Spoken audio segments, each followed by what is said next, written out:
temática con el tema la responsabilidad administrativa, el debido proceso en los procedimientos administrativos disciplinarios. Tenemos el día de hoy como invitados los expositores, el doctor José María Pacori Cari y el doctor José Romero Anguerri. Primero tendremos la exposición del doctor José Romero Anguerri, que es docente de la Universidad José Carlos Mariátegui y defensor privado. Lo recibimos con un fuerte aplauso. Muy buenas tardes con todos. En principio agradecer la invitación del Colegio de Abogados y alcanzarles las satisfacciones por el tiempo que han esperado. Circunstancias, entrevistas y último momento retrasaron la presencia del suscrito. Bien, el tema convocado para hoy gira en torno a la responsabilidad disciplinaria. La responsabilidad disciplinaria, según gran parte de la doctrina y también consideraciones del Tribunal de Servicio Civil, forma parte de la potestad sancionadora. Así que daremos una breve introducción de en qué consiste esta potestad pública. En principio, la responsabilidad administrativa se origina por el incumplimiento de disposiciones, de normas de derecho público, lo que en su caso puede originar el inicio de un procedimiento administrativo sancionador. La finalidad, ¿cuál es? En principio y en general para la potestad sancionadora, el cumplimiento de la legalidad y la tutela de los intereses generales. ¿De acuerdo? Ese es el principio general. Además que el principio de legalidad y la tutela de los intereses generales forman los principales cometidos que tiene la administración pública. Y por ello es que se ha atribuido a la administración pública la potestad de sancionar las infracciones a este marco de legalidad, a este marco normativo. La potestad sancionadora entonces es la facultad que se otorga a la administración pública para imponer sanciones a quienes vulneren la legalidad administrativa. Esta potestad se ejerce ad extra, es decir, de la administración pública al resto de los ciudadanos, al resto de los particulares, personas jurídicas, personas privadas, pero también puede ejercerse ad intra, es decir, a los propios servidores, al propio personal que integra las administraciones públicas. En un caso estamos ante la potestad sancionadora en general y en otro caso estamos ante el caso específico de la potestad disciplinaria. Entonces, hablando en estricto de la potestad disciplinaria, la administración pública tiene la facultad de sancionar a sus servidores, a las personas que tienen como empleador al Estado ejerciendo las facultades disciplinarias. Un sector de la doctrina conoce a todo este complejo normativo como derecho disciplinario. Soy-Rincón, un tratadista español, nos dice que este poder disciplinario es el poder que el ordenamiento jurídico atribuye a la administración pública para reprimir, mediante distintas sanciones, que ya las veremos luego, las conductas antijurídicas que cometan ¿quiénes? Las personas que trabajan para el Estado, específicamente para la administración pública, y que evidentemente sean constitutivas de una infracción. Esta infracción en el derecho disciplinario se conoce como faltas administrativas. ¿Cuál es la finalidad específica? Pérez Barrio nos dice que dentro de todo el catálogo de finalidades, que son varias, una de las más importantes es garantizar el buen funcionamiento de la organización administrativa. ¿Por qué? Porque con el poder disciplinario lo que se trata es de conseguir un adecuado mantenimiento del servicio público, así como la mejora en las prestaciones. Es decir, que el poder disciplinario sirve para corregir las falencias, las deficiencias y las irregularidades que los servidores públicos cometen al interior de las distintas entidades del Estado. Entonces es un mecanismo para garantizar un buen funcionamiento. Aquel que no desarrolla adecuadamente sus funciones puede verse sometido a un proceso disciplinario y posteriormente a una sanción. Pero no solamente son pasibles de responsabilidad administrativa las personas, los ciudadanos, los trabajadores, también es pasible de responsabilidad administrativa la propia administración pública. ¿Y por qué? Porque instruyó indebidamente un procedimiento disciplinario, sea porque nunca pudo quebrar la presunción de inocencia, porque hay atipicidad, porque hay causales de exención o antijuridicidad, que no las observó en su debido momento, es decir, pudo haber instaurado un procedimiento disciplinario de una manera quizás no objetiva, sino más bien subjetiva, y con eso evidentemente irrogar daños al servidor público. También por un procedimiento irregular o una vulneración al debido procedimiento administrativo que vamos a ver a continuación. ¿De qué trata entonces el debido procedimiento administrativo? En principio es un derecho fundamental, es un derecho constitucional, ¿no es cierto? Está dentro del catálogo de derechos constitucionales que están incorporados en la Constitución y en los textos internacionales como derecho fundamental o como derecho humano, solo que tiene una categoría especial, ¿no es cierto? Es un derecho que está vinculado a que se respeten determinadas garantías y determinados principios al interior o en el decurso de los procesos y los procedimientos. Según la doctrina del Tribunal Constitucional, tiene dos contenidos el debido proceso, un contenido formal y un contenido sustantivo. El contenido formal está vinculado a los principios que tienen que ver con ciertas formalidades de carácter sustancial, ¿no es cierto? No todas las formalidades son eso, simplemente formas que hay que respetar. David Summers, un tratadista estadounidense de la Universidad de Ithaca, decía que en realidad el derecho está compuesto por formalidades sustanciales que hay que respetar, y estas formalidades sustanciales están vinculadas en lo que ustedes ven: el respeto a un juez natural, un procedimiento previamente establecido, el derecho de defensa o la motivación. Y la parte sustantiva está vinculada a los estándares de razonabilidad y proporcionalidad, es decir, a los estándares, los criterios que debe de cumplir la administración pública para, en principio, determinar la existencia o no de una sanción y luego el quantum de la sanción. No se puede establecer una sanción a libre albedrío o al libre criterio, ¿no? Esto es, si bien una potestad relativamente discrecional, ciertamente, pero está sujeta a determinados parámetros, y la doctrina del Tribunal Constitucional ha desarrollado estos parámetros de racionalidad, razonabilidad y proporcionalidad, que además es un principio de la potestad sancionadora que en general tiene el Estado. Vamos a adelantar porque en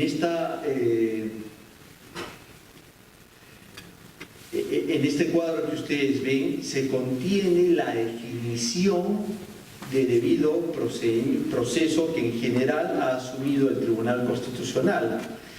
Y el Tribunal Constitucional señala que el debido proceso en general es un conjunto de garantías y normas, en principio de orden público. ¿Por qué de orden público? Porque es de obligatorio cumplimiento, de cumplimiento necesario, impostergable. Y estas garantías y estas normas se predican tanto de los procesos judiciales como de los procedimientos administrativos, a fin que, ¿cuál es la finalidad? Que las personas que estén involucradas en estos procesos judiciales o procedimientos administrativos estén en las condiciones de defender de una manera mínimamente adecuada las cuestiones que se vayan a debatir en estos procesos o procedimientos. Entonces, el debido proceso, sí, en efecto, es un principio y además es un derecho, pero este principio, este derecho tiene un haz de principios, de garantías que les vamos a ver a continuación. El catálogo que se les muestra es el catálogo que considera el Tribunal Constitucional a lo largo de las sentencias que ha tratado sobre este tema y que se sintetizan en lo siguiente. En principio, el derecho a la presunción de inocencia, que vale ¿para qué? Precisamente para los procedimientos sancionadores y en específico los procedimientos disciplinarios. Es decir, que iniciado un procedimiento se le considera al servidor público inocente hasta que el procedimiento, la propia administración pública, determine o logre demostrar que esta inocencia está quebrada, que ha cometido una falta administrativa. El derecho a la información sobre el estado en que se encuentra el proceso. Los procesos no son procesos, los procedimientos no son procedimientos oscuros, no son procedimientos reservados. Para el administrado, para el servidor público involucrado en un procedimiento disciplinario, el acceso al expediente, el acceso a las distintas etapas, a los medios probatorios, debe de estar plenamente garantizado. Y por eso es que viene la siguiente garantía, el derecho a defensa, porque si nosotros no conocemos el estado del expediente, las pruebas que se vayan a actuar, que se vayan a debatir, tampoco se podrá ejercer una adecuada defensa. Y esto no solamente ocurre ya en el decurso del proceso en sí, sino en la etapa anterior, es decir, en la etapa de verificación de la propia administración pública si debe o no iniciar un procedimiento administrativo. Este procedimiento tiene una naturaleza de carácter pública, nos dice el tribunal. Y algo muy importante que desarrolla el propio tribunal es el derecho a la libertad probatoria, que consiste en el derecho de ofrecer y producir pruebas. ¿Cuál es el límite que dice el Tribunal Constitucional? El límite es que las pruebas no contradigan, no sean contradictorias con el ordenamiento jurídico, ¿de acuerdo? El resto del material probatorio, el resto de las pruebas que se planteen, entonces estarán en el marco de la legalidad. Cuando una prueba está en contra del ordenamiento jurídico, cuando esté expresamente prohibida o cuando atente otros derechos fundamentales, nos dice el tribunal. Forma parte del debido proceso el derecho a obtener una decisión motivada y fundada en derecho. Este derecho es además una garantía de objetividad. Vean, muchos tratadistas consideran que precisamente la necesidad de justificación, la necesidad de motivación es la garantía más palpable de que la decisión de los órganos jurídicos, sean magistrados del Poder Judicial o en este caso funcionarios de la administración pública, sea objetiva y no obedezca a consideraciones eminentemente objetivas. La pluralidad de instancia, que implica que la decisión sujeta, la decisión de sanción en su caso pueda ser finalmente apelada para que sea considerada por el superior. Y acá hay un planteamiento muy interesante. ¿Qué ocurre si es que en un procedimiento sancionador o en general en un procedimiento disciplinario la administración decide absolver y archivar el caso? ¿Alguien acaso podrá presentar un recurso de impugnación frente a esta decisión? El denunciante, porque la ley nos establece que si verificamos que un funcionario público está cometiendo una irregularidad, nosotros como ciudadanos o como afectados de esa irregularidad podemos efectuar una denuncia a las autoridades administrativas. ¿Y qué pasa si finalmente esa denuncia es archivada? ¿Podremos nosotros plantear un recurso de apelación, un recurso de reconsideración?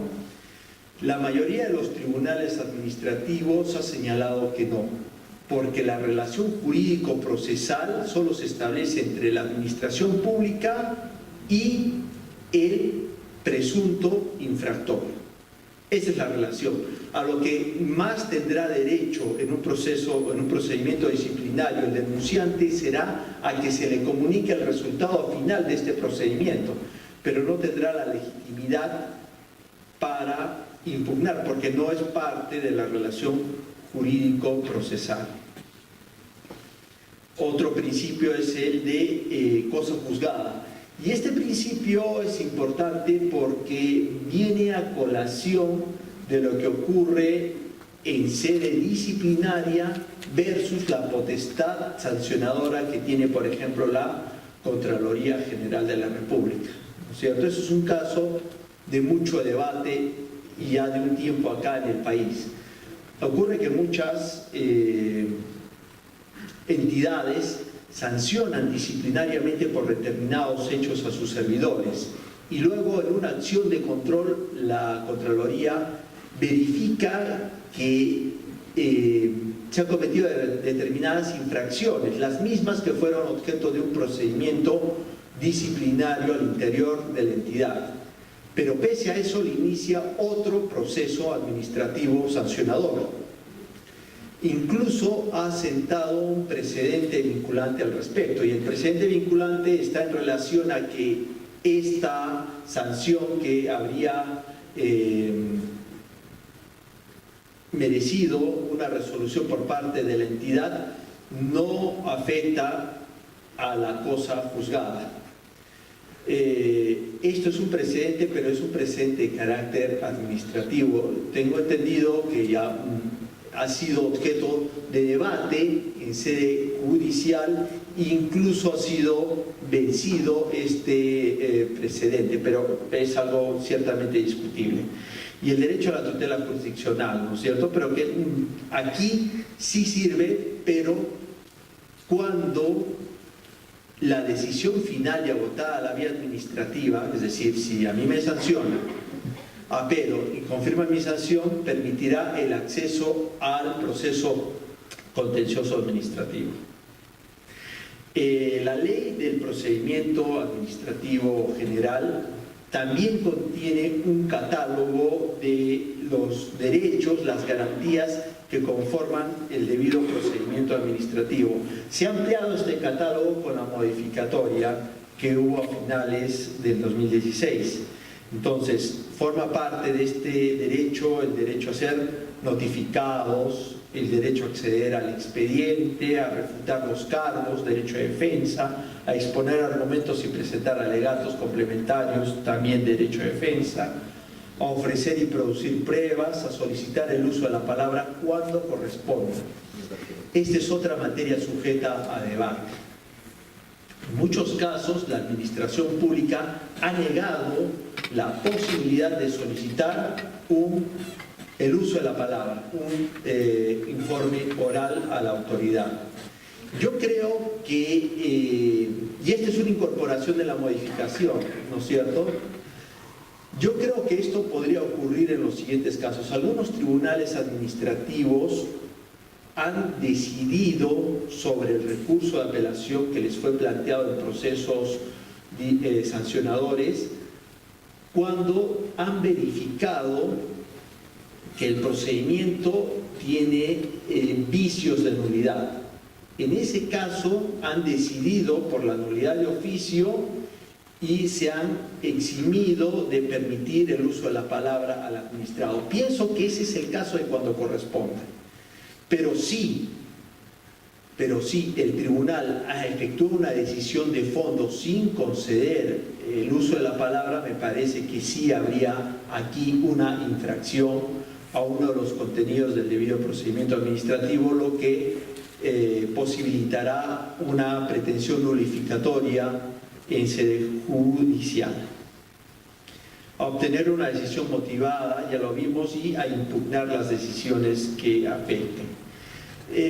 acá hay una particularidad y está en el texto mismo de la Ley del Procedimiento Administrativo General, y es que la institución del debido procedimiento se rige por los principios del derecho administrativo. Y es que el derecho administrativo es un derecho completo, es un derecho que tiene sus propios principios, su propia estructura, su propia regulación, un contenido dogmático abundante, muy rico. Aquí en el Perú está, ya no en ciernes, pero sí en desarrollo, y sin embargo en otros países, como por ejemplo en Francia, el derecho administrativo tiene siglos, ¿no es cierto? Comenzó con la Revolución Francesa, nada más y nada menos. Entonces, al incorporar este derecho del debido procedimiento al derecho administrativo, se incorpora, pero bajo sus cánones, como las otras instituciones que otrora se incorporaron al derecho administrativo, ¿no? En el caso de contrataciones, en fin. Y la regulación en general del derecho procesal solo será aplicable cuando sea compatible con el régimen administrativo. Esto senta las bases nuevamente del carácter propio y particular que tiene el derecho administrativo. Hemos visto lo que dice el Tribunal Constitucional, pero también el Tribunal del Servicio Civil, que hoy por hoy es la segunda instancia en el caso de los procedimientos disciplinarios, ha sentado también un precedente vinculante, pero este precedente sí está en orden a las garantías, no como en el caso de este precedente tan contradictorio de la Contraloría. Y este precedente es importante porque muchas veces ocurría en la administración pública que para sancionar a los servidores públicos con una amonestación escrita, simplemente se le comunicaba vía resolución o vía memorándum. El tribunal sentó con este precedente que en cualquier caso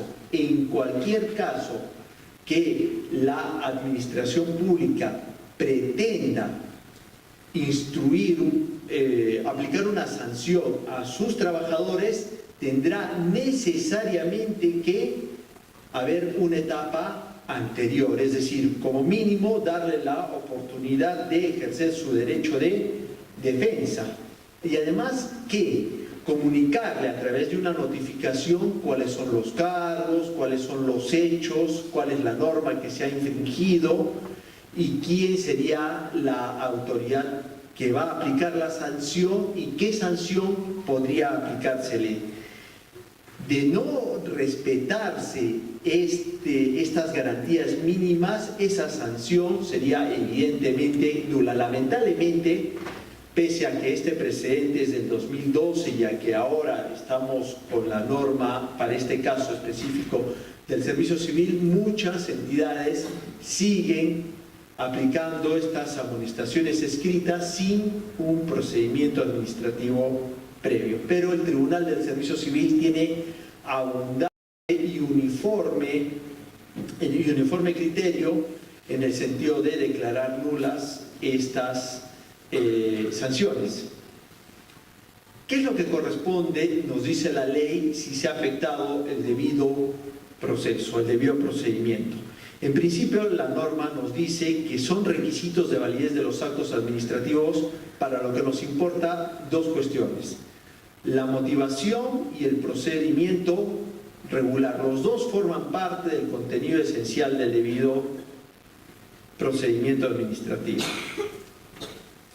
La motivación implica lo que ya conversamos, que el acto administrativo debe estar debidamente motivado en proporción al contenido y conforme al ordenamiento jurídico, ¿no? Debe haber un ejercicio de racionalidad ponderando las pruebas, los hechos y la norma. En el caso Juliana Llamoja, el Tribunal Constitucional meditó las distintas formas como puede haber afectación a esta garantía, a este derecho a la motivación, ¿no es cierto? Por inexistencia de motivación o motivación aparente, es decir, en un párrafo se hace una consideración sobre los hechos, falta de motivación interna del razonamiento, deficiencias de motivación externa, control de motivación interna, control de justificación, motivación insuficiente, motivación sustancial incongruente y motivaciones cualificadas. Ha desarrollado el tribunal cada una de estos criterios y en base a eso se puede postular también la nulidad. Y el procedimiento regular, es decir, es una garantía, ¿no es cierto? Yo debo saber previamente qué procedimiento se va a seguir antes de que me sancionen. No es nada oculto, no puede ser nada oculto. Y esto está en la norma, como a continuación nos ilustrará el profesor José María, hay un procedimiento previamente establecido. Si este no se respeta en sus garantías, en sus condiciones mínimamente exigibles, generará una nulidad por afectación al debido procedimiento. En efecto, el artículo 10 del texto único ordenado de la ley del procedimiento administrativo general nos dice que son causales de nulidad la contravención a la Constitución, evidentemente, siendo un principio constitucional, siendo un derecho constitucional, la transgresión al debido procedimiento implica una contravención a la Constitución. Y también a uno de los requisitos de validez, ya los hemos visto, motivación y procedimiento regular. Esto es ya para cerrar y para recordar en qué consiste la responsabilidad disciplinaria. La norma del servicio civil nos dice que es aquella que el Estado exige a los servidores civiles por las faltas previstas en la ley, ¿no es cierto? Hace aquí alusión del principio de legalidad. Ya para cerrar, quería hacer una reflexión final. Vean, los servidores públicos están sujetos a un marco sancionador bastante amplio. En principio tenemos la ley del servicio civil y su reglamento, luego que tienen faltas atribuibles a los servidores públicos, luego está el procedimiento administrativo sancionador de la Contraloría, que tiene otro catálogo de infracciones administrativas, está la ley del Código de Ética de la Función Pública, que tiene también un catálogo de posibles infracciones que se tramitan por la vía del procedimiento disciplinario en general, y la propia ley del procedimiento administrativo general, que contiene también otro catálogo de faltas administrativas. ¿Cuál es la conclusión? En mi opinión es que los servidores públicos, respecto a las obligaciones que tienen y a las posibles faltas o infracciones, tienen un catálogo, un marco normativo muy difuso y muy impreciso. Esto que genera inseguridad en el servidor público, falta de confianza en la realización de sus funciones. ¿Y eso qué trae como consecuencia? Desincentivos. ¿Desincentivos para qué? Para la toma de decisiones y asunción de responsabilidades. Muchos servidores públicos cualificados no quieren asumir cargos de dirección por estas circunstancias. Por ejemplo, tienen en muchas entidades gente muy capacitada que podría integrar, por ejemplo, comités de procesos de selección. No quieren, por ningún motivo, porque hay la posibilidad de sanciones, y a veces las sanciones se dan no por una intención, no por gente que efectivamente sea corrupta, sino porque se pueden cometer errores, ¿no es cierto? Entonces, esto ciertamente, en mi opinión, es un desincentivo para que el Estado marche debidamente. Deberíamos tener reglas más claras para los servidores públicos. No se está diciendo que no deben de ser pasibles de sanción, por supuesto, pero deberíamos de tener un marco normativo más claro, ¿no es cierto? No solo es castigar al servidor público, también es dotarle de los medios necesarios para que pueda cumplir adecuadamente sus funciones. ¿Y cuál es la última consecuencia? Que los servidores públicos, en lugar de buscar servir adecuadamente al país, atender los derechos ciudadanos, lo que buscan más es cuidarse de no cometer irregularidades, ¿no? Entonces aquí hay un despropósito, la norma está mal, en mi opinión, y hay que modificarla. Eso es todo, muchas gracias por su atención. Para mí un evento académico es informar acerca de las investigaciones que uno realiza en el campo del derecho que uno más estima o aprecia. En mi caso, el derecho administrativo es una de las áreas más importantes de nuestro Perú, porque sin el derecho administrativo no sabríamos cómo crear una entidad pública, no sabríamos cómo usar el patrimonio público, contrataciones públicas, servidores públicos, responsabilidad administrativa. Cuando hablamos del derecho administrativo, uno de los 12 temas importantes en el Perú es el tema de la responsabilidad administrativa. Y hablando de la responsabilidad administrativa, que implica el principio de autonomía de responsabilidades, hablamos sobre la responsabilidad penal de los servidores públicos, la responsabilidad civil de los servidores públicos y la responsabilidad administrativa de los servidores públicos. En el Perú, esta responsabilidad administrativa se da de dos tipos. En principio se da a través de una responsabilidad disciplinaria y por los momentos de corrupción que vive nuestro país, se ha creado un tipo especial de responsabilidad llamada la responsabilidad administrativa funcional, que está a cargo de la Contraloría General de la República. Pero el proceso que más está afectando a nivel nacional, porque cada entidad pública debe contar con un órgano de apoyo llamado secretario técnico, es el procedimiento administrativo disciplinario. Entonces vamos a ver sobre el procedimiento regular de este procedimiento administrativo disciplinario, teniendo en cuenta lo que el SERVIR ha indicado sobre estos asuntos.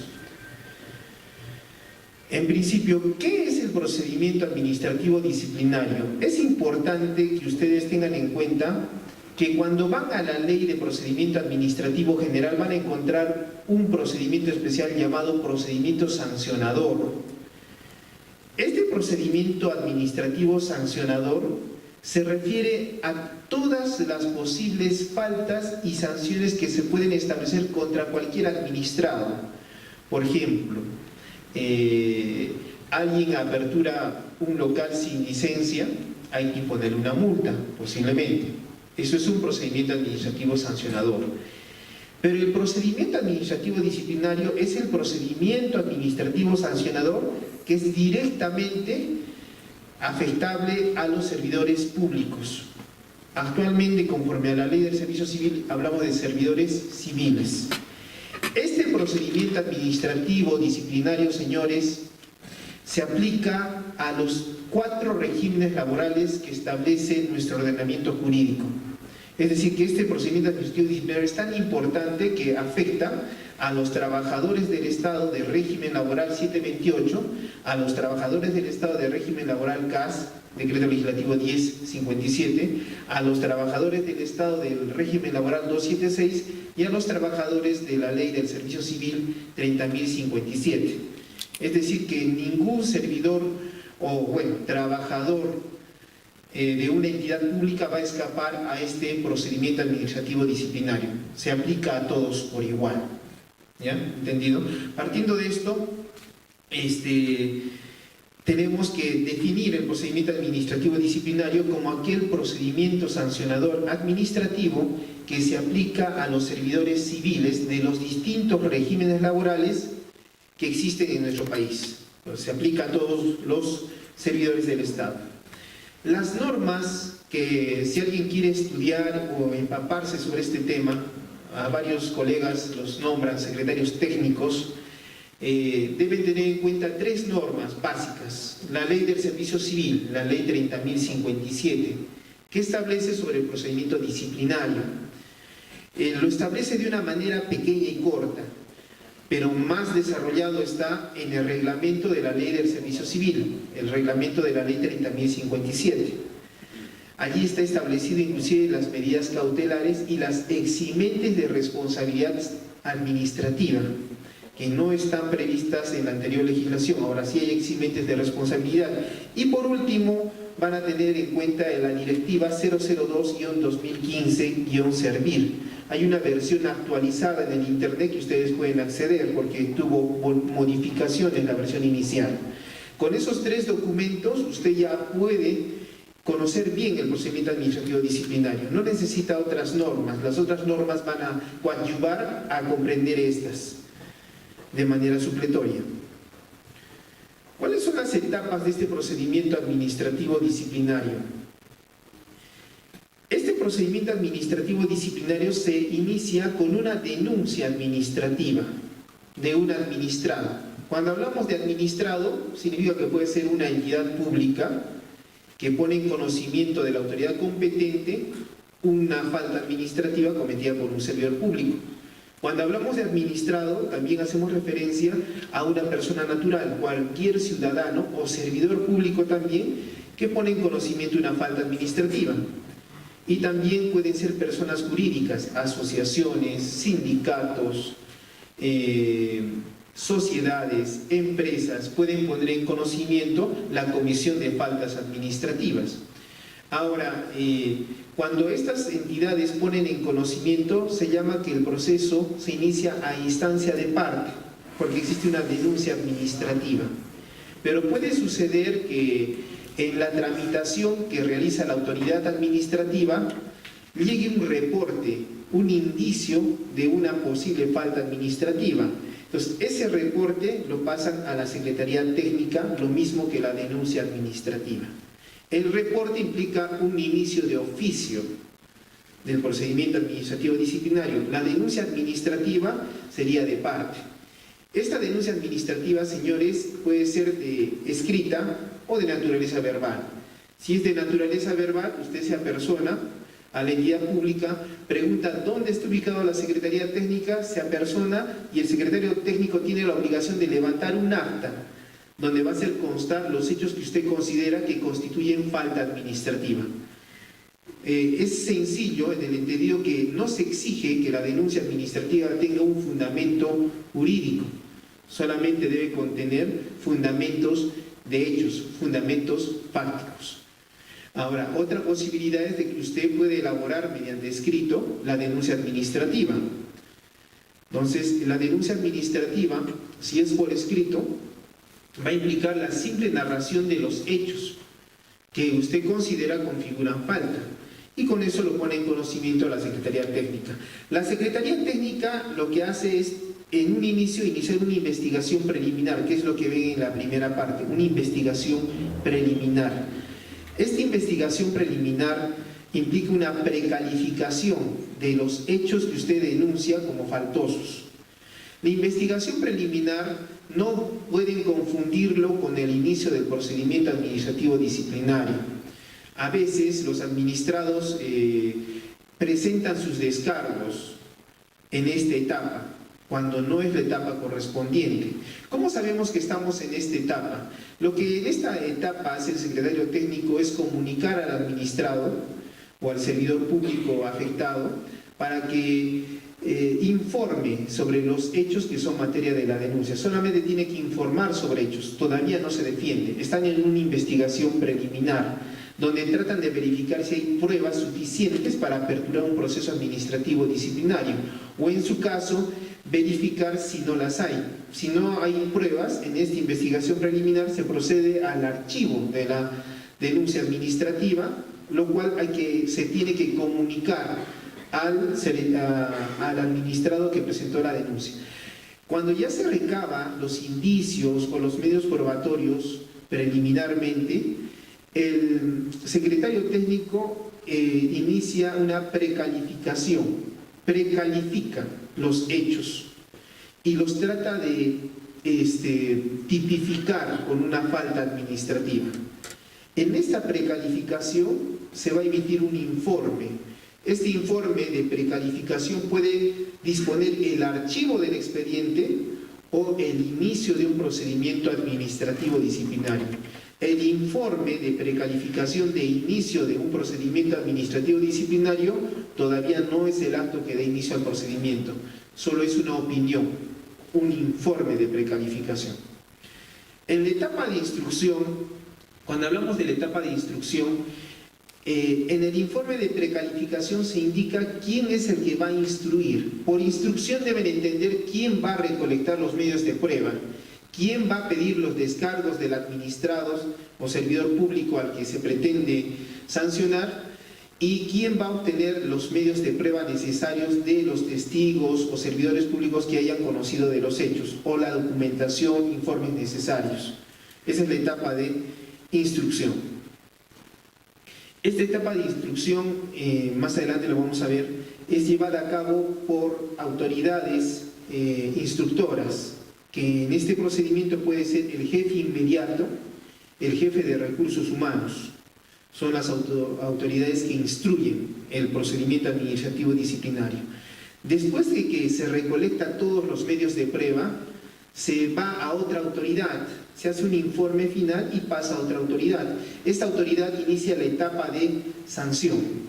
Esta etapa de sanción implica que el órgano que va a sancionar tiene que comunicar al administrado el informe final, donde también se va a indicar si es que es para sancionar o para absolver.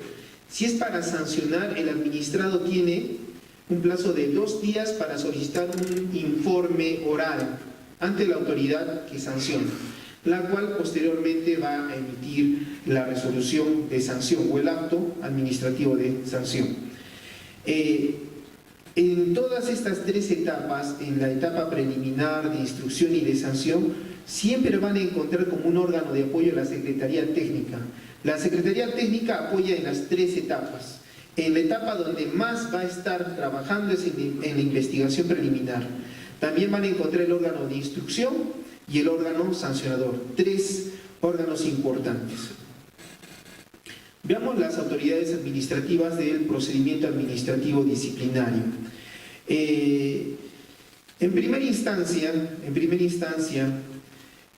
dependiendo de la sanción que se pretende imponer al servidor público infractor, tenemos diferentes órganos instructores y órganos sancionadores. También tenemos órganos que oficializan la sanción y también tenemos los órganos de segunda instancia. En el procedimiento administrativo disciplinario actual tenemos tipos de sanciones. La primera sanción es la de amonestación, y esta sanción de amonestación puede ser verbal o escrita. La segunda sanción es la de suspensión, que va de 1 a 365 días, de 1 a 1 año, a 12 meses. Y por último tenemos la destitución, que es cesarlo, definitivamente romper, cortar el vínculo laboral con la entidad pública. Una característica importante que deben tener en cuenta es que a la sanción de destitución automáticamente se establece una sanción accesoria de inhabilitación por 5 años para trabajar en el Estado. Esa es una consecuencia directa en el procedimiento administrativo disciplinario. La suspensión no acarrea una inhabilitación. La amonestación escrita implica un procedimiento administrativo, a lo mismo que la suspensión y la destitución, mientras que la amonestación verbal no implica procedimiento administrativo previo. La amonestación verbal es reservada y privada, donde el jefe inmediato llama severamente la atención al administrado o al servidor público por haber cometido una falta de carácter leve. La amonestación escrita también es para las faltas leves, mientras que la suspensión y la destitución es para las faltas graves. ¿Dónde usted va a encontrar tipificadas estas faltas graves? Las faltas graves lo va a encontrar tipificadas en la Ley del Servicio Civil, que les deriva también al reglamento de la Ley del Servicio Civil. En esos dos normas van a encontrar las faltas graves. Asimismo, van a encontrar las faltas graves en la responsabilidad disciplinaria que se establece en ciertos artículos de la Ley 27.444. También serán faltas graves las que contravienen los principios, obligaciones, prohibiciones y deberes contenidos en el Código de Ética de la Función Pública. Una situación especial es qué pasa estamos hablando de los servidores civiles que tienen un vínculo laboral, pero ¿qué pasa si el servidor civil ya terminó el vínculo, es un ex servidor civil? En estos casos, la única sanción que se puede establecer es la de inhabilitación. por 5 años, la única sanción, no hay más. Una situación especial lo tienen los locadores de servicios. Antes de la entrada en vigencia de la Ley del Servicio Civil, los locadores de servicios podían ser sancionados a través del Código de Ética de la Función Pública. Entonces, cuando el locador de servicios era sancionado, se le sancionaba con una multa. Actualmente esto ha sido derogado. Y el Servir ha indicado de que en los casos de los servidores por locación de servicio, la entidad tiene la obligación de establecer en el contrato las posibles faltas en las que puede incurrir el locador de servicios y las posibles sanciones que le podría acontecer por esto. Pero los locadores de servicios no están en el procedimiento administrativo disciplinario. En el caso de los exservidores solo se impondrá la sanción de inhabilitación. La amonestación escrita es por sanciones por faltas leves. La pregunta es, ¿dónde encontramos estas faltas leves? Actualmente ya el Servir ha indicado que cada entidad pública debe tener o contar con el reglamento de servicio civil, el reglamento interno de servicio civil. Pero en las entidades que no tengan este reglamento, dice que cumple la misma función que el reglamento interno de trabajo, el RIT. Y en esas normas se debe establecer las faltas leves. Esto es importante para efectos de tipificar la falta. Si no se tipifica la falta, no se les puede imponer una sanción. Ahora veamos, en el cuadro pueden verificar que en primera instancia, en el caso de la amonestación escrita, el órgano instructor es el jefe inmediato del presunto infractor. El jefe inmediato es quien va a investigar. Entonces, en este punto la pregunta es, y doctor, ¿quién es el jefe inmediato? El jefe inmediato es el que conforme a los documentos de gestión de cada entidad se establece, para lo cual usted tendrá que revisar el ROF, el Reglamento de Organización y Funciones, y el MOF, el Manual de Organización y Funciones. Como cada entidad tiene uno de estos documentos de gestión, el jefe inmediato se determina en cada entidad conforme a sus documentos de gestión. Ya, entonces, la amonestación escrita primero es investigada por el jefe inmediato. En este caso, el jefe inmediato también es el mismo órgano que sanciona. ¿Ya? Es el mismo órgano que sanciona. Pero quien oficializa la sanción es el jefe de recursos humanos. Allí hay un problema y a veces es un poco, no se entiende. Oficializa, ¿y por qué oficializa? ¿Por qué no emiten ya una resolución imponiendo la sanción y se acabó? Lo que sucede es lo siguiente, que en algunos casos el servidor civil presunto infractor va a tener un jefe inmediato, pero ese jefe inmediato no tiene capacidad resolutiva, no emite resoluciones. Lo que va a emitir al final como órgano sancionador es un informe final, donde él indica, dependiendo de la investigación, cuánta sanción va a imponer. Ese informe lo pasa al jefe de recursos humanos, y el jefe de recursos humanos con ese informe no puede cuestionar al jefe de recursos humanos, solo elabora la resolución y oficializa la sanción de amonestación escrita al servidor civil. El jefe de recursos humanos notifica al administrado, al servidor, la resolución que oficializa la sanción. Es por eso que se habla de oficializar la sanción. ¿Ya? En el caso que usted no esté conforme con la resolución que oficializa la sanción como servidor público afectado, usted puede interponer un recurso de apelación. También puede interponer recurso de reconsideración, lo vamos a ver más antes, pero puede interponer un recurso de apelación. El recurso de apelación en este caso lo resuelve el jefe de recursos humanos. ¿Ya? En el caso de la amonestación escrita, la segunda instancia es el jefe de recursos humanos. Cuando hablamos de la sanción de suspensión, en primera instancia quien instruye, quien investiga es el jefe inmediato del presunto infractor, pero el órgano sancionador no es el jefe inmediato como en el caso anterior. En este caso, el órgano que va a sancionar es el jefe de recursos humanos. ¿Ya? Primero investiga el jefe inmediato hace un informe final y lo pasa al jefe de recursos humanos, quien impone, de ser el caso, la sanción de suspensión. ¿Ya? En el caso, y como el jefe de recursos humanos tiene capacidad resolutiva, también él, a la vez que impone la sanción, la oficializa. Y si es que tenemos que apelar de esta sanción, en este caso es importante porque a veces la gente confunde, la apelación lo resuelve el superior en grado y piensan que el superior en grado del jefe de recursos humanos es el titular de la entidad o un jefe de administración. Pero en este caso del procedimiento administrativo disciplinario por disposición expresa, quien resuelve la apelación en el caso de la sanción de suspensión es el Tribunal del Servicio Civil. Es el Tribunal del Servicio Civil. ¿Ya? Vayamos a la destitución. La destitución, en el caso de la destitución, el jefe de recursos humanos es quien investiga, quien instruye.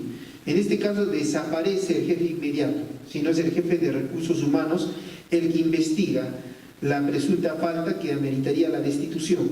El órgano sancionador en este caso es el titular de la entidad. Conforme a los documentos de gestión se tiene que verificar quién es la máxima autoridad en estos casos.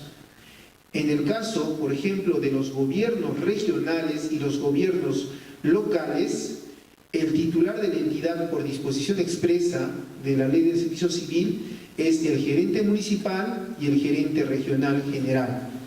¿Ya? Solamente en esos casos no van a entender que el titular de la entidad es el alcalde o el presidente o gobernador regional. En el caso de la destitución, en el caso de gobiernos regionales y locales, el titular de la entidad es el gerente municipal y el gerente regional.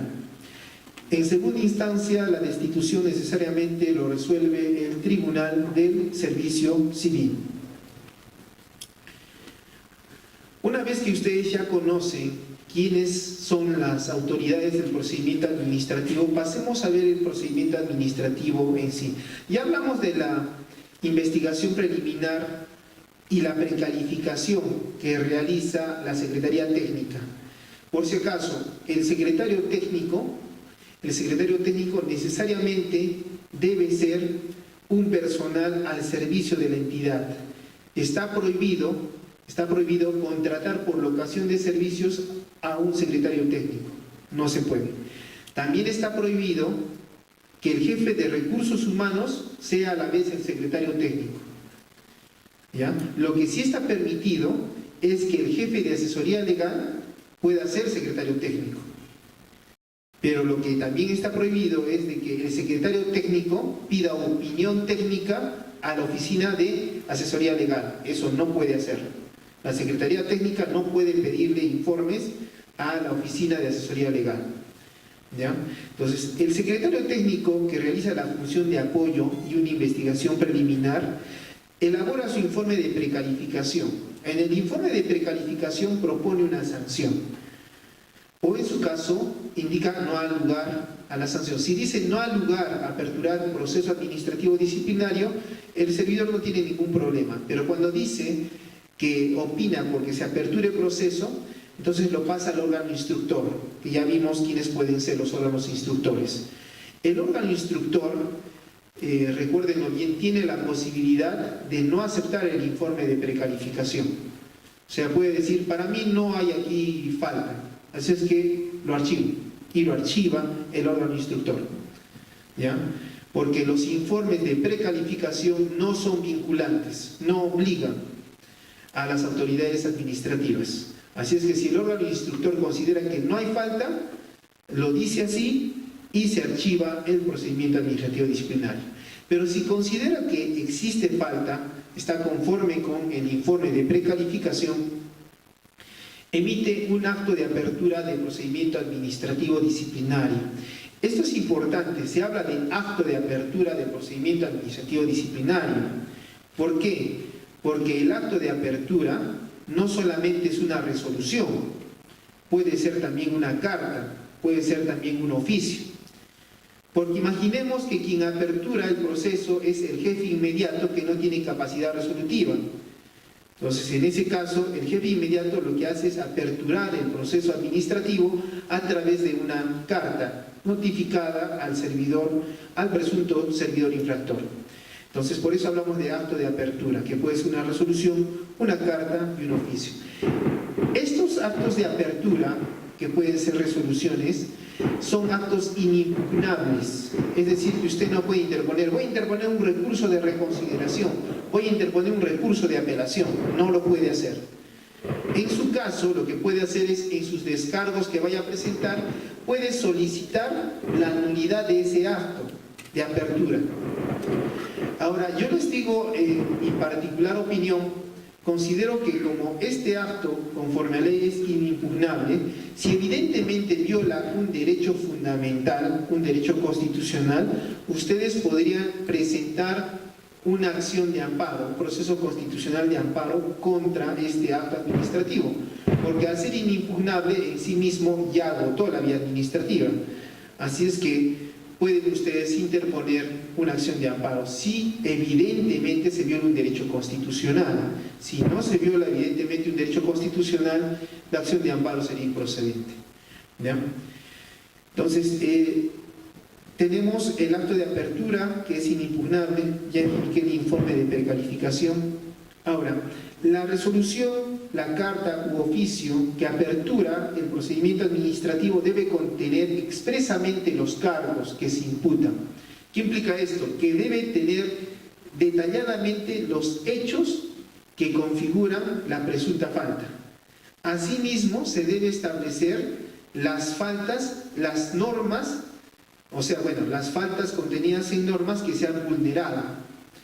¿Por qué? Si a usted le abren un proceso administrativo por el hecho A, B y por la falta C, no, al final del proceso no le pueden sancionar por un hecho A, B, C, ni tampoco decir que existe una falta B, porque usted nunca habría hecho ejercicio de su derecho de defensa.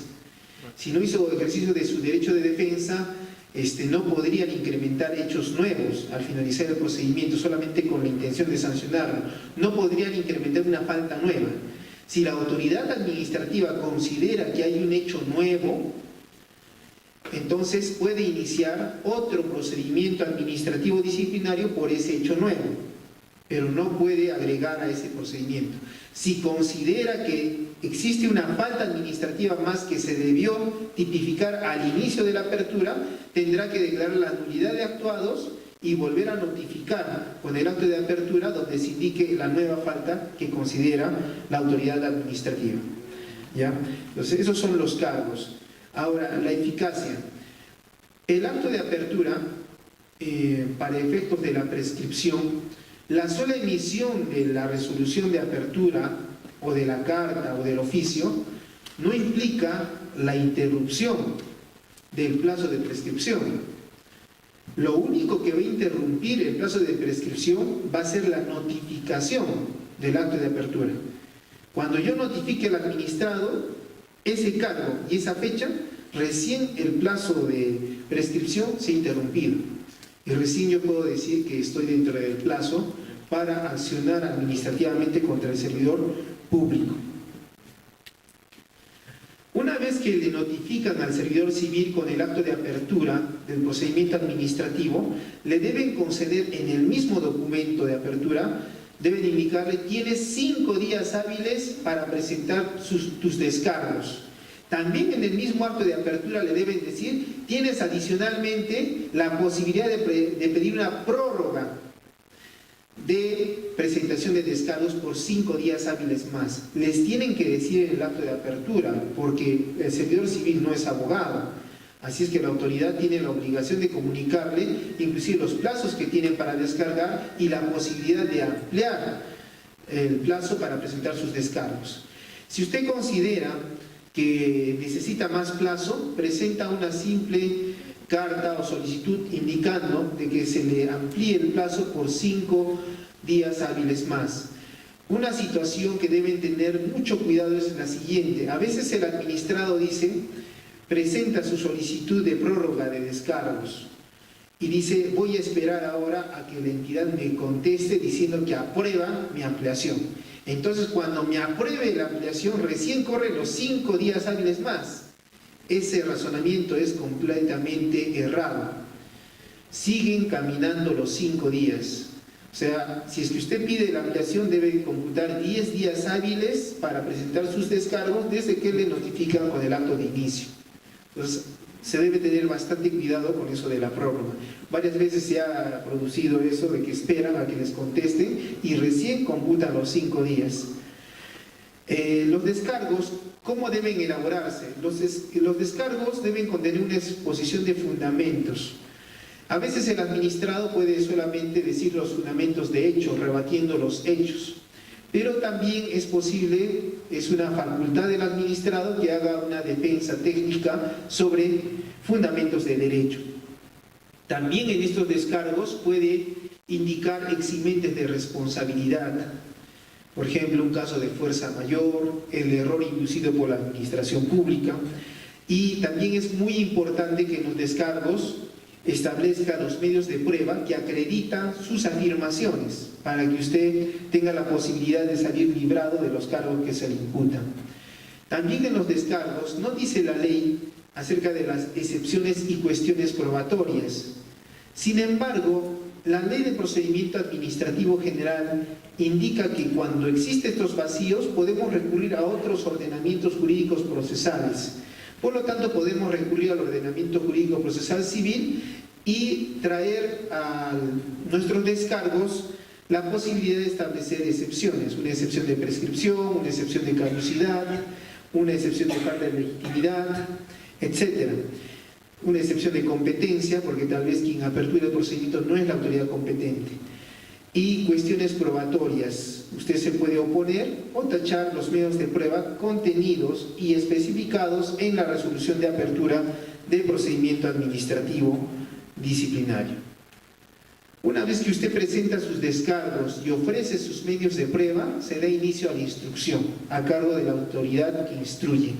La instrucción es la investigación en sí, los medios de prueba, la actividad probatoria. La actividad probatoria se va a regular por la Ley de Procedimiento Administrativo General, que indica que de manera especial en el procedimiento administrativo es posible solicitar informes y también solicitar copias de actas de sesiones que se hubieran realizado. También usted puede presentar de parte pericias, pero la autoridad administrativa no puede realizar pericias. Se tiene que valer en sus órganos. Está prohibido hacer pericias por parte de la autoridad administrativa. También se le puede ofrecer testigos, declaraciones de parte. Lo mismo que en un procedimiento civil judicial. Entonces, una vez que usted ve que se actúan los medios de prueba, es necesario la actuación de los medios de prueba. Es importante también tener en cuenta en esto el principio de verdad material. La autoridad administrativa no busca una verdad procesal, lo que busca es una verdad material, la verdad verdadera en el presente caso. Ejemplo, sucede que a una servidora pública le dicen: existe un faltante cuando tú estuviste en caja de 10.000 soles. La demandante, la procesada, presenta sus descargos de manera extemporánea, pero anexado a los descargos adjunta todos los recibos que acreditan dónde están esos 10.000 soles. Es decir, que sí están en la entidad, solamente que se les habrá traspapelado. Pero a veces por este principio de verdad material no lo aplica la autoridad. Dice: como tus descargos fueron extemporáneos, tus medios de prueba no los puedo ver. Y camina el proceso y le imponen una sanción.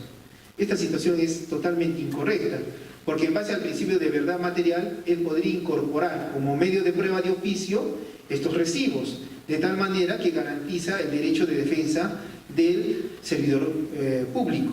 Entonces tenemos que la autoridad administrativa puede disponer el ingreso de medios de prueba de oficio. Recuerden una cosa también importante: en los descargos ustedes ofrecen medios probatorios, pero en un procedimiento administrativo disciplinario no hay preclusión, es decir, no hay etapas cerradas. Por lo tanto, usted en cualquier momento puede presentar nuevos alegatos, puede ofrecer nuevos medios de prueba, que si son directamente sustanciales para resolver el caso, deben ser admitidos de oficio por autoridad administrativa. Prueba irregular. Existen medios de prueba que pueden no contar con los requisitos previstos. Por ejemplo, el administrado presenta una pericia, pero la pericia está firmada por un perito que no está colegiado. Entonces, podríamos decir que ese medio de prueba no podemos observarlo. Sin embargo, si es que observamos de la lectura de esta pericia que existen elementos atendibles que podrían coadyuvar a la defensa del servidor público, se puede admitir este medio de prueba irregular. También en el procedimiento administrativo disciplinario, el SERVIR ha indicado que es aplicable la institución de la prueba prohibida. Por lo tanto, tengan en cuenta eso también en su defensa. Puede ser que la autoridad administrativa les haya hecho una grabación sobre alguna conversación que ustedes tuvieron. No siendo parte de la conversación, podría producirse una prueba prohibida, que ustedes pueden tacharla a través de los descargos, como ya lo indicamos. Una vez que culmina toda esta etapa de instrucción, se emite un informe final. La autoridad que instruye emite un informe final y lo pasa al órgano sancionador. Una vez que el órgano sancionador tiene el informe final, también el órgano sancionador tiene la posibilidad de decir, para mí no hay falta, y también puede disponer el archivo. Pero si considera que está bien el camino y hay que imponer la sanción administrativa, entonces con el informe final debe notificar necesariamente al servidor público. El servidor público, una vez que es notificado, tiene la posibilidad, tiene el derecho de solicitar un informe oral. Para eso es importante que en la notificación del informe final, la autoridad que va a sancionar le comunique al administrado que tiene el derecho de pedir un informe oral, que tiene un derecho, no que tiene una obligación. A veces el órgano que sanciona inmediatamente le fija, tiene día y hora para informe oral, pero tal vez estratégicamente no es lo prudente ir a informar oralmente en ese caso. Depende de su defensa. Lo único que puede hacer es informarle que tiene derecho, que en el plazo de 2 días, de pedir un informe oral ante el órgano sancionador.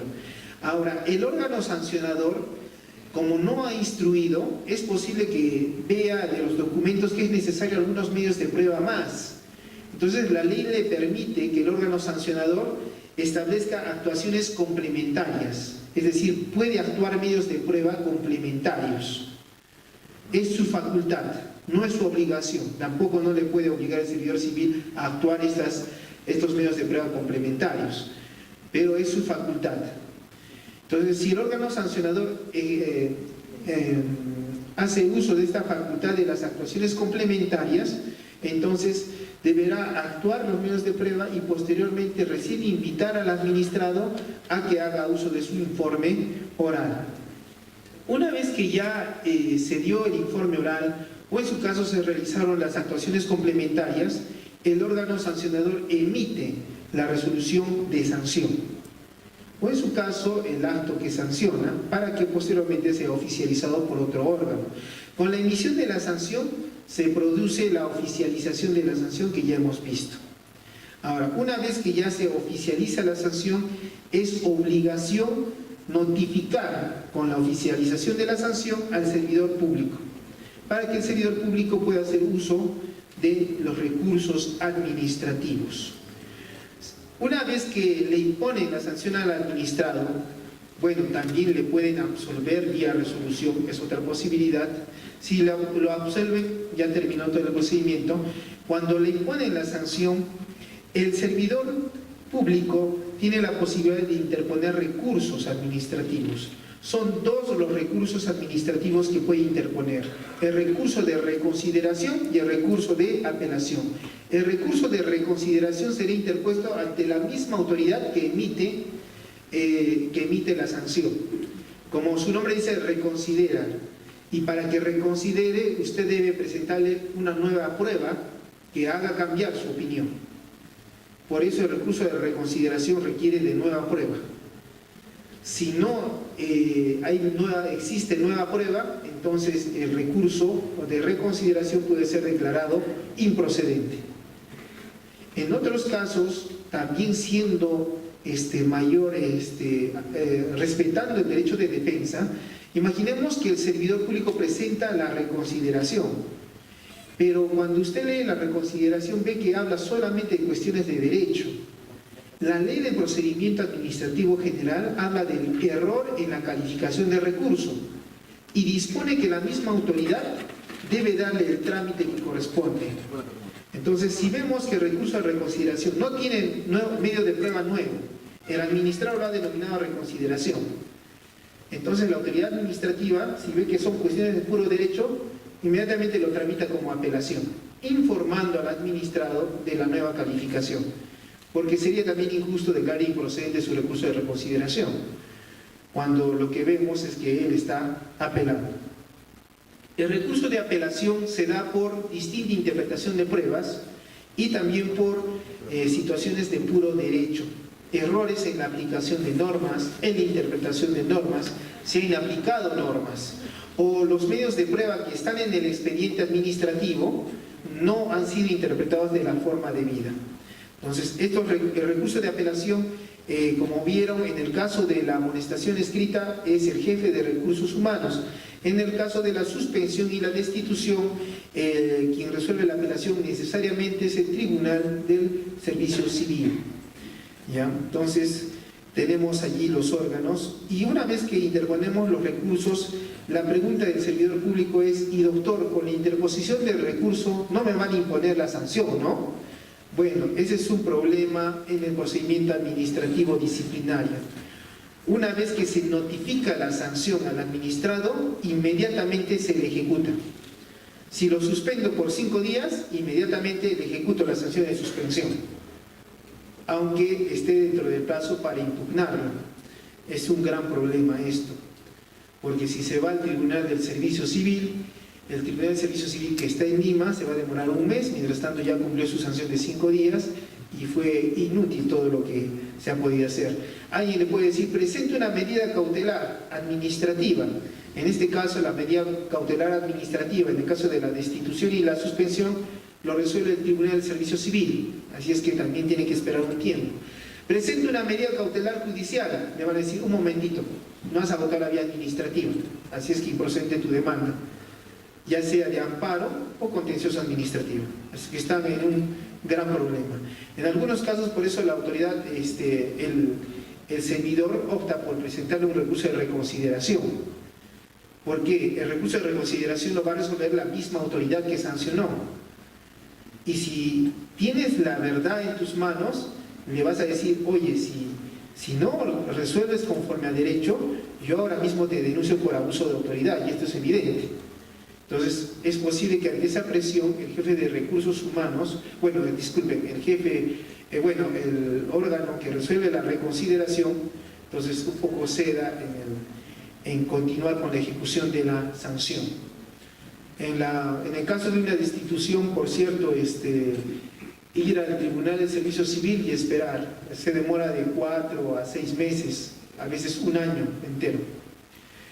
Una característica adicional, si ustedes recuerdan, en el caso de la amonestación escrita solamente va legajo de personal. En el caso de la suspensión sí implica que te ejecutan la sanción, ya no trabajas y no te pagan. La destitución, rompen el vínculo y ya no te pagan. Entonces, en estos casos de la suspensión, si ustedes ven las tres, existe también la inhabilitación. Entonces, ustedes dirán: ¿y qué pasa, doctor, con la inhabilitación? ¿También me la ejecutan inmediatamente? No, solamente es la excepción a la regla. En el caso de la sanción de inhabilitación, ya sea accesoria a la destitución o sea la sanción principal para el exservidor, la inhabilitación solamente se va a ejecutar cuando se agote la vía administrativa. Mientras no se agote la vía administrativa, la inhabilitación no se va a hacer efectiva. Pero en el caso de las demás sanciones se ejecutan inmediatamente.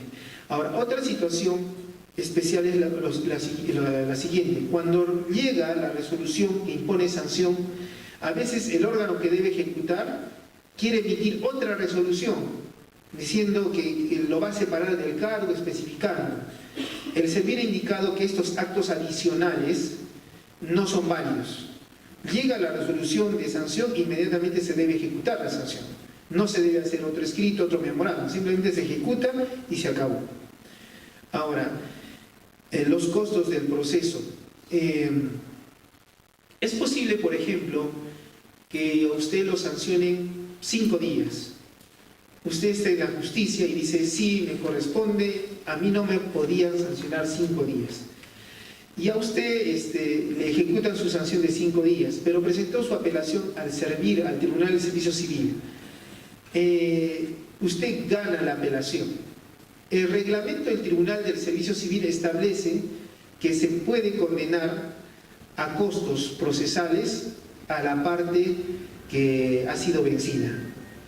Para ello, quien ganó la apelación presenta su liquidación al tribunal y el tribunal acepta la liquidación. Sería una forma de resarcir el daño que se ocasiona por suspensiones ilegales. Ahora, usted también puede decir, pero doctor, también me han suspendido 12 meses. A los 6 meses recién salió el servir y me dijo a mi favor. Declararon nulo todo lo actuado, pero 6 meses no he prestado servicios. Una destitución, nula la destitución, 2 años no he prestado servicios. Lamentablemente en el Perú no existen remuneraciones devengadas o insolutas. Lo que el Servir ha indicado también en estos casos que queda expedita la vía del proceso de indemnización por daños y perjuicios. Entonces tendrán que iniciar un proceso judicial para indemnizar el daño. Adicionalmente a esto, en el caso cuando ya le imponen la suspensión, la destitución y la inhabilitación, cuando se agota la vía, lo tienen que inscribir en el Registro Nacional de Sanciones. Entonces con ello se obliga a que los jefes de recursos humanos de cada entidad mensualmente revisen el registro, para que nadie que tenga una inhabilitación pueda laborar en la administración pública. Entonces, cuando lo inhabilitan, usted ya no puede trabajar en la administración pública. Y si usted está trabajando, en cualquier momento se entera, rompen el vínculo, porque implica responsabilidad para el que ha contratado a este personal. Adicionalmente a esto, cuando usted agota la vía y le van a ejecutar su sanción, la interposición de una demanda contencioso administrativo o la interposición de una demanda de amparo no suspende tampoco la ejecución de la sanción. Entonces, lo que usted tiene que hacer es presentar su demanda contencioso o su demanda de amparo y presentar una medida cautelar. La medida cautelar tiene que disponer la suspensión de la sanción para que recién sea oponible a la autoridad administrativa. Para finalizar, lo que en el procedimiento administrativo disciplinario se debe velar es por la legalidad, el principio de legalidad. ¿Qué implica esto? El respeto a la Constitución, la ley y las normas reglamentarias. Si usted encuentra que en el procedimiento administrativo se está inobservando alguna de estas normas, ese procedimiento administrativo es completamente nulo. Afecta el debido procedimiento administrativo. Entonces, lo que se cautela en el procedimiento administrativo disciplinario es la vigencia de las normas. No se cautela bienes jurídicos, se cautela la vigencia de las normas. Por eso se podría hablar de que es posible aplicar en un procedimiento administrativo disciplinario la teoría de la imputación objetiva, hablando de riesgos, el principio de confianza, la prohibición de regreso, o en su caso también la competencia de la víctima, porque la actividad de función pública es una actividad que implica un riesgo para el funcionario. Entonces es necesario, por ejemplo, si implica un riesgo, verificar si la autoridad administrativa está actuando dentro del riesgo permitido, porque si está actuando dentro del riesgo permitido no se le puede imponer una sanción administrativa. Ahora, en el principio de confianza, la autoridad administrativa debe confiar en que sus subalternos realizan su función. Por eso en la Ley de Procedimiento Administrativo General dice que la autoridad que dirige la entidad está liberada de cualquier acto de rutina. Eso implica principio de confianza. O sea, si yo soy el gerente, no voy a estar viendo las situaciones de rutina de mi personal. Ahora, en la prohibición de regreso, por ejemplo, en la prohibición de regreso, yo soy la autoridad administrativa a la cual están investigando. Pero si hay otras conductas de otros servidores públicos, esas conductas no pueden ir hasta mi cabeza por ser el titular de la entidad pública. No se podría iniciar un regreso hasta el titular, pensando de que cualquier acción que realizan los servidores civiles es responsabilidad del titular o del jefe de una unidad orgánica dentro de la entidad pública. Y por último, la competencia de la víctima. En las eximentes de responsabilidad se establece que el error inducido por la administración pública es eximente de responsabilidad. El deber por obediencia debida, digamos yo, el gerente, jefe, el gerente me ordena algo, yo hago, me exime de responsabilidad, porque yo estoy actuando en obediencia debida. Entonces, en esos supuestos, el Estado se pone como propia víctima, y de esa manera podríamos mejorar la responsabilidad administrativa en el derecho administrativo. Con eso yo culmino. Muchas gracias. Agradecemos al doctor José María Pacoricari por su excelente exposición. Quien desea realizar algún tipo de pregunta, ya sea a un determinado expositor del día de hoy, ya o el doctor José María o el doctor José Romero Anguerri. Buenas noches, doctores. En primer lugar, veo que se ha expuesto todo lo que es el procedimiento administrativo disciplinario de una manera bastante sucinta. El tema, bueno, mi pregunta es específica. La directiva 02-2015 también regula, igual que la ley Servir y su reglamento, los procedimientos administrativos disciplinarios para exfuncionarios o funcionarios. El reglamento nos indica que se tiene que formar una comisión ad hoc, que tiene que uno de los integrantes ser el jefe de recursos humanos, y el reglamento nos indica que tienen que ser los dos integrantes de esa comisión el jefe inmediato e inferior del funcionario que se sanciona. Mi pregunta es, ¿qué pasaría si es que en un procedimiento en la que se está sancionando, se pretende sancionar a dos funcionarios que tienen diferentes niveles jerárquicos? ¿Cómo se formaría esa comisión ad hoc? Son de diferentes niveles jerárquicos. Se ha establecido que no se puede producir una acumulación de procedimientos administrativos disciplinarios. Se tendría que formar una comisión para cada uno de los funcionarios y en su caso cada procedimiento administrativo debería seguirse de manera aparte. No se podría acumular esos procedimientos. Eso lo ha indicado el Servir. Sí, ese es el...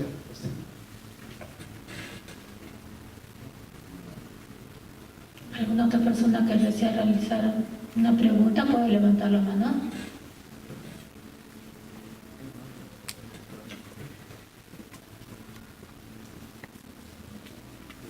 Buenas noches. La Constitución Política del Estado establece quiénes son servidores, quiénes son funcionarios. ¿Por qué existe el PAS, Contraloría? ¿Por qué existe? Teniendo en cuenta que la ley no distingue, la ley es igual para todos. ¿Por qué servidores civiles si la Constitución dice quiénes somos servidores públicos, quiénes somos funcionarios? ¿Por qué Contraloría? ¿Por qué Tribunal Civil? ¿Y por qué régimen disciplinario por las Fuerzas Armadas? Gracias.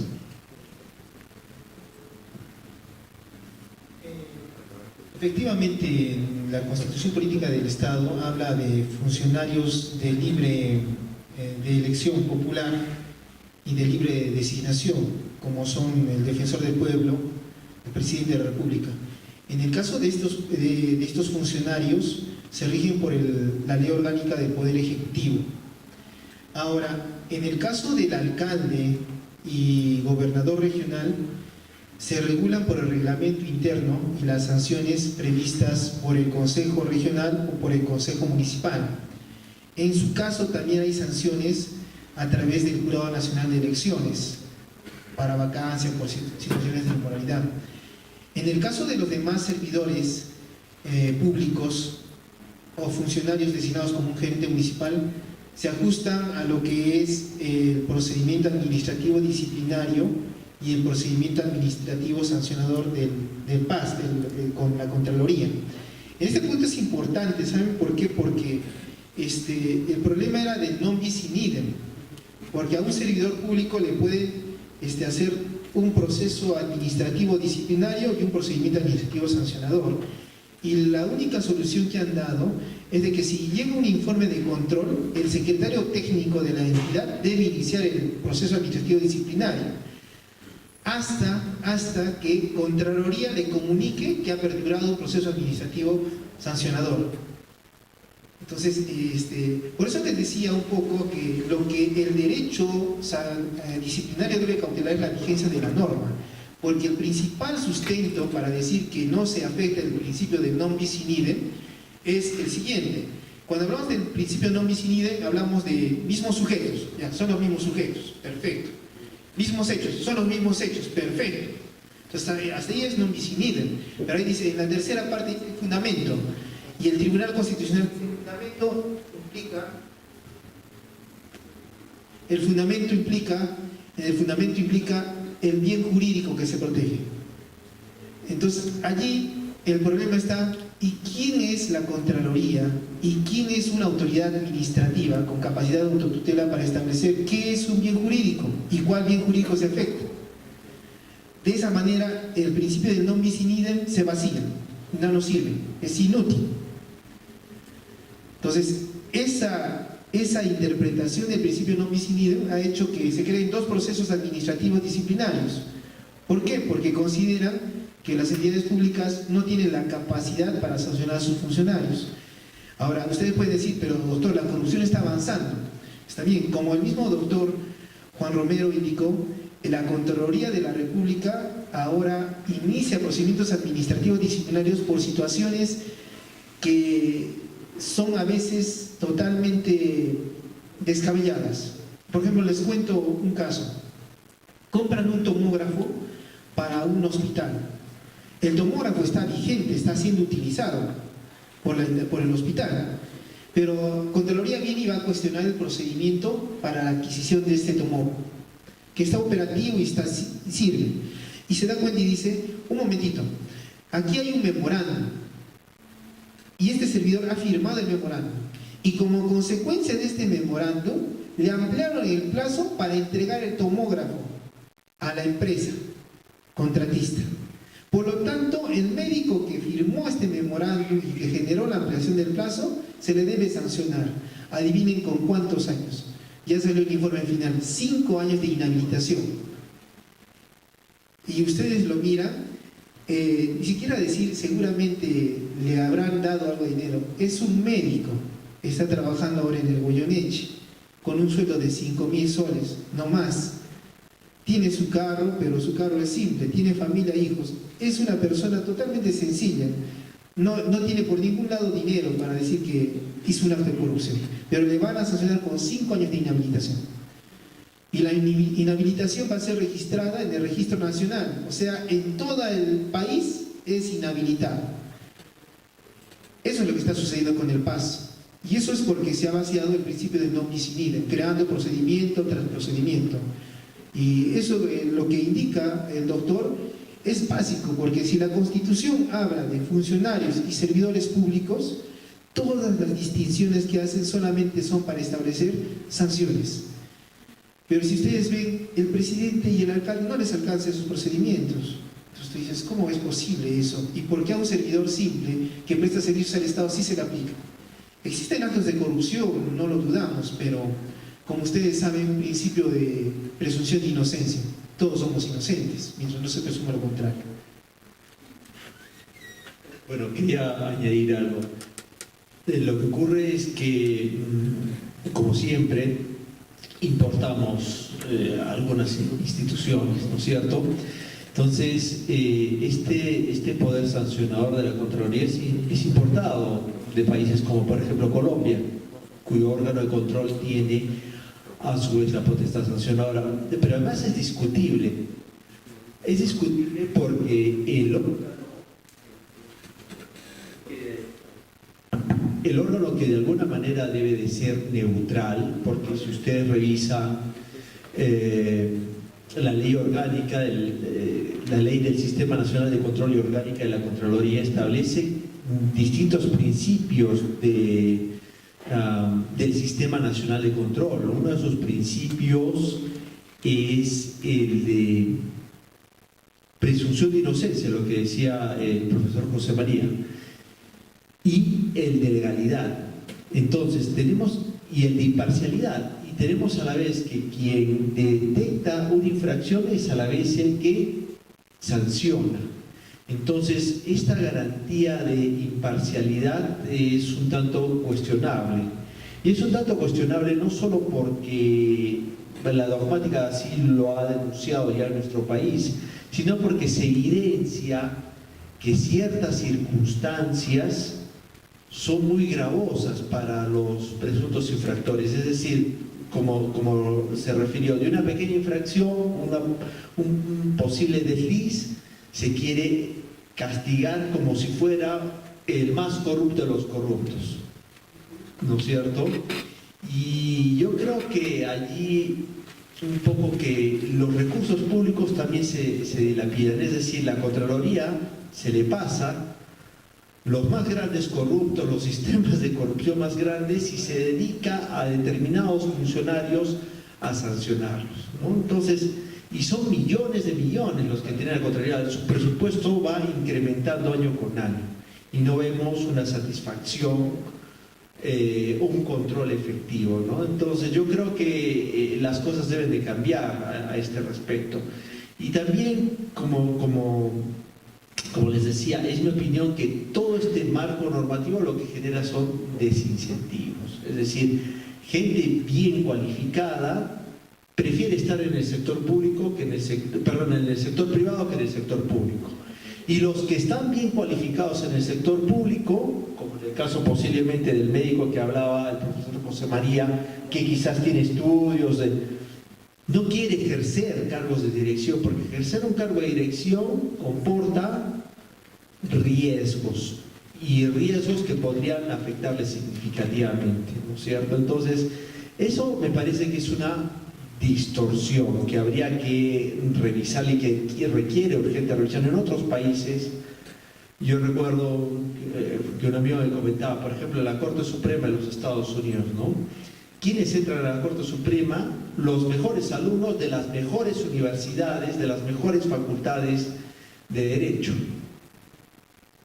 Algo así debería ocurrir aquí, ¿no? Debería la administración pública tener a los mejores para servir, pero ¿quién va a querer servir luego, ¿no? Además de que en ciertas funciones se paga poco, ¿no? No sé, en el Perú, un gerente municipal aquí en Arequipa gana 2.000, 3.000 soles.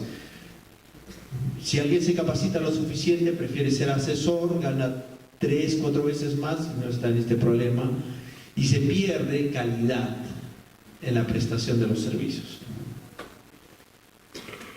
¿Alguna otra persona que realice la...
Punto de vista, lo primero que se debe hacer es unificar la responsabilidad administrativa, porque la responsabilidad administrativa funcional está de más.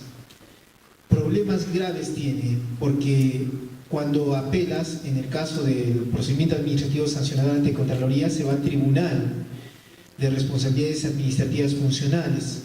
Este tribunal está en Lima y se tiene que viajar a Lima para ejercer la defensa, y solamente viajas a Lima para tener 10 minutos, hablas frente a los vocales y terminó, y te tienes que regresar. Desde Arequipa, desde todas las partes del país tienen que ir a Lima. El Tribunal de Servicio Civil es otro problema, también está en Lima, no hay la descentralización. Entonces, ¿qué implica esto? Cuando ustedes se quieren ir a un juicio, Lo primero que el juez dice, ¿dónde se emitió el acto? Lo emitió el tribunal. ¿Dónde está el tribunal? En Lima. Improcedente tu demanda, remito tu demanda a Lima. Con eso el administrado se queda triste, sin comprender lo que pasa. Entonces, lo que yo considero es de que unificando el procedimiento administrativo disciplinario, mantengamos una secretaría técnica como órgano de apoyo, pero cuando hablamos de órgano instructor, vayamos a lo que antes era la 276, una comisión, y en esa comisión que esté el jefe de recursos humanos, un representante de la entidad y un representante de los trabajadores. Esta comisión que haga su informe final y que lo pase a un órgano sancionador, el órgano sancionador que emita su resolución. Y una vez que, si son sanciones de suspensión y destitución con inhabilitación, que sean salas descentralizadas a nivel nacional, donde ya el gobierno nacional tenga su propia sala y sea la sala quien confirme o deje sin efecto estas sanciones.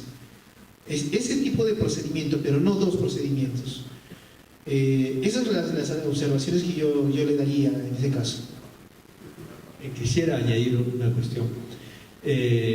La ley del servicio civil, todo este marco normativo, es un intento que se da de mejorar las cosas, de mejorar la administración pública, porque por supuesto el recurso humano es el recurso más importante de las entidades y tiene sus virtudes y sus deficiencias. Sin embargo, luego se dan distintos marcos normativos sancionadores, ¿no? Los que hemos visto, las potestades de la Contraloría, de la propia entidad, la ley del Código de la Función Pública, el procedimiento administrativo, los reglamentos internos de trabajo, total. Yo creo que esto es una perversión de cómo se deben de hacer las cosas. El Estado necesita una reforma, pero no cualquier reforma, no una reforma, con perdón de la palabra, a las patadas, no importar de aquí y de allá ciertas instituciones por la emergencia, por tratar de decirle a la ciudadanía que el Estado está haciendo algo. Henry Peace decía de que la reforma de la administración pública requiere, entre otras cosas, estudios, requiere análisis, requiere prudencia para dar las mejores respuestas a las necesidades ciudadanas, y eso no hay. Entonces, uno de los grandes problemas es que precisamente no tenemos la idea de cómo hacer las cosas en el país. ¿De acuerdo? Y otro tema que rescato y felicito al profesor José María es la descentralización. Vean, la descentralización es uno de los principios constitucionales fundamentales en la organización del Estado. ¿De acuerdo? Es deber del Estado descentralizar y no se está descentralizando. Entonces hay quizás hasta un estado de cosas inconstitucional por esta circunstancia. Y lo que decía tiene colación. Vean, no el que tengamos salas descentralizadas ya se da, por ejemplo, las salas del Tribunal Registral. Esto aproxima la administración pública al ciudadano, el principio constitucional de subsidiariedad, ¿no? Entonces, quizás deberíamos ser un poco más activos en esto, ¿no? Estos foros sirven para detectar los inconvenientes, las deficiencias que tiene la organización administrativa y cómo podemos solucionar. Muchas gracias.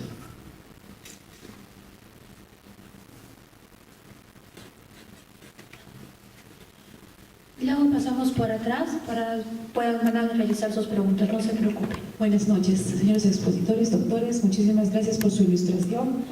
Quisiera acotar a lo que decía el doctor Pacori, que realmente la Contraloría, ¿no?, por lo que ya es un común denominador en todas las entidades, en los gobiernos locales, regionales, ha entrado a tallar de una manera exuberante y de una manera muy severa.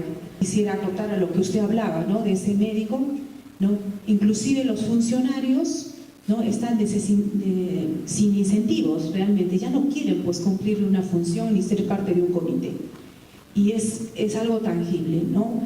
Por ejemplo, hay una ley, en una adjudicación de Buena Pro, en uno de los gobiernos locales, se dio de una obra, por ejemplo, ¿no? En esta obra se nombra el comité de evaluador al gerente de obras, la asesora y el de logística.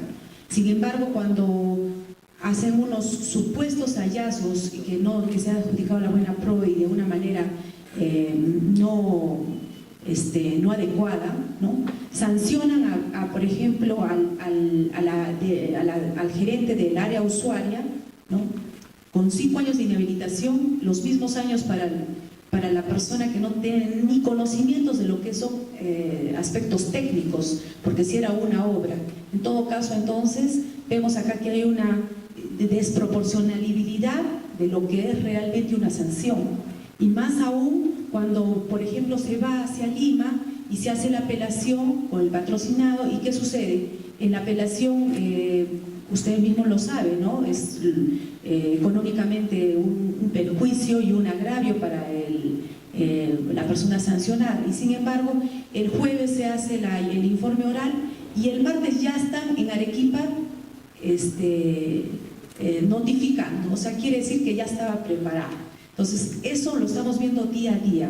Realmente, entonces, ¿quién va a hacer que realmente se cumplan estos derechos fundamentales, ¿no? A las personas, a los administrados, ¿no? Cuando vemos y sigue la corrupción, después habla y abiertamente lo puedo decir, ¿no? Hablan y dicen, no, es que el gerente con el alcalde se partieron, por eso le adjudicaron la Buena Pro. ¿Y dónde está y cómo queda la tercera persona, ¿no? O una de las partes del comité, ¿no? Que nunca recibió dinero y sin embargo se vio más perjudicado. Entonces, ¿qué hacer frente a esta situación? ¿No? O sea, ¿cómo se puede realmente, no sé cómo podríamos hacer este órgano de la Contraloría que yo creo, disculpen, pero yo creo que la Contraloría, por cada hallazgo que encuentra, recibe un porcentaje. Yo lo digo abiertamente. Y si lo están grabando y salen los medios, mejor. Porque yo veo acá que hay una desproporcionalidad para las sanciones, que no existe el debido proceso. ¿Por qué? Porque si uno hace una apelación, va a Lima, se supone que tienen que volver a conocer la causa. Y vemos una actitud de lo más déspota, disculpe, ¿no? A los miembros, a los vocales del tribunal, ¿no? Donde usted está haciendo el informe oral y ellos están con el celular, ¿no? Entonces, yo digo, ¿qué hacer con esto, no? O sea, ¿cómo podrían alcanzar la justicia si somos justiciables, si tenemos acceso a la justicia? Gracias. Deberíamos hacer como estudiosos del derecho.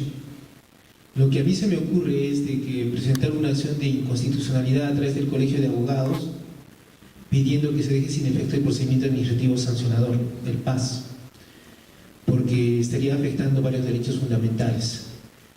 Esa sería nuestra solución jurídicamente hablando, ¿no? ¿Y por qué? Es desastroso ese PAS. Por ejemplo, me comunican un informe final, y en el informe final me dice de Norte, dice la jefa sancionadora Norte, me indica, ¿puede usted revisar el expediente? Dice una dirección en Tumbes, estoy yo en Arequipa, y pido informe oral, y pensamos que iba a ser un ecran grande, no, solamente te ponen tu laptop ahí y tienes que pegarte con tu cliente, y la jefa que está haciendo sus cosas dice, un momentito. Sí, doctora, vamos a esperar. Entonces agarra y dice, ya, en el acta estamos ahí, proceda, usted tiene 10 minutos. Te dan los 10 minutos, hablas, está hablando con el otro señor del lado, con otro señor, pueden otras cosas. Tu cliente está que se desarma porque él no cometió la falta. Y sabes, yo también sé que no cometió la falta, es algo tonto. 162 soles, le dieron 2 restaurantes en Lima, 2 recibos. Como le dieron, él lo entregó. Después viene Contraloría y llama a los restaurantes y dice, no, esos no son nuestros recibos. y 2 años le quieren inhabilitar. Sumados son 162 horas, 2 años de inhabilitación. Y nunca ha tenido falta ni sanción. Todavía para evitar que le hagan, le ha devuelto los 162, porque no lo hace pobre ni rico eso. Lo ha devuelto, pero igual ha dicho, fue muy tarde. Igual te tenemos que sancionar 2 años. Entonces yo creo que esas situaciones, todas las estamos viviendo, una acción de inconstitucionalidad a cargo del Colegio de Abogados sería una solución que podríamos dar nosotros. Bueno, tengo entendido que el colegio sí la ha planteado, pero vean, el derecho administrativo sí ha establecido un mecanismo de solución, que es la justicia contencioso administrativa. Esta justicia se ha desarrollado, digamos, el más grande avance, la entidad que más ha contribuido al avance del derecho administrativo ha sido el Consejo del TAN, ¿no? El Consejo de Estado francés. ¿Qué es el Consejo de Estado francés? Es el órgano jurisdiccional que revisa la legalidad de la actuación de la administración pública.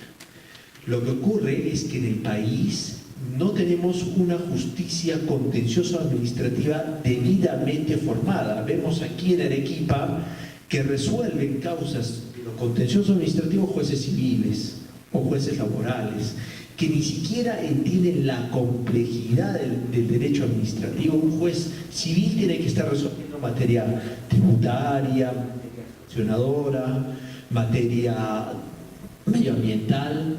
No tiene mucho sentido esto. Aquí en Arequipa, juzgados contenciosos administrativos solo hay los laborales. Luego resuelven cuestiones los jueces civiles. Entonces, ¿qué garantía tenemos? Necesitamos jueces preparados y que conozcan la gran complejidad que es el derecho administrativo y cómo funciona la administración pública para que hagan justicia, para que sancionen a los que hay que sancionar, pero también absuelvan a los que hay que absolver, que se apliquen sanciones correctas, proporcionales. Entonces, este mecanismo que en el extranjero es uno de los más reconocidos, en el Perú está también pervertido. O sea, el sistema no está funcionando muy bien. Eso es un gran problema. ¿Alguna otra pregunta? Tenemos las preguntas atrás de los doctores.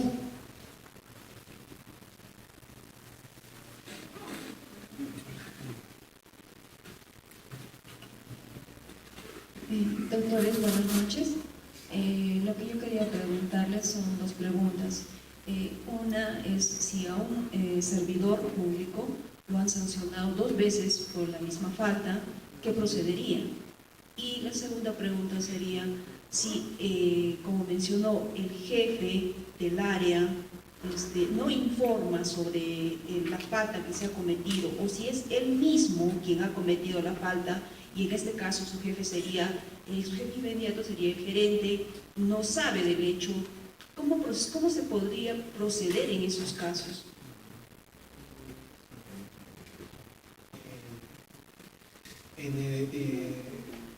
En el caso que dice del jefe que no tiene, bueno, que comete la falta administrativa, bueno, sí se da el caso de que no está un grupo de trabajo y hay alguien que comete sabes que está infringiendo la norma. En esos casos existe la obligación de cualquier servidor del entorno de poner en conocimiento de la autoridad competente la comisión de la sanción. Entonces, cualquiera puede hacerlo. Si es que no es necesariamente el jefe inmediato, debe hacer esa gestión de denunciar administrativamente. Lo puede hacer cualquier servidor del entorno. Inclusive, la norma indica que el denunciante no es parte del procedimiento administrativo disciplinario. Es decir, usted presenta la denuncia y no es parte del procedimiento. Ahí quedó. Lo único que va a pasar es de que si consideran que no hay falta, le van a comunicar a la Secretaría Técnica: no hay falta aquí. ¿Ya? La primera pregunta, ¿me la puede repetir? Las 2 sanciones múltiples que afectan el non bis in idem. Si se dan casos en los que sí se puede afectar el non bis in idem, si es que esto lo ves en la resolución que te impone sanción, interponiendo un recurso de apelación o un recurso de reconsideración, van a declarar nula la sanción. Bueno, la que va a valer es la primera sanción. La segunda sanción es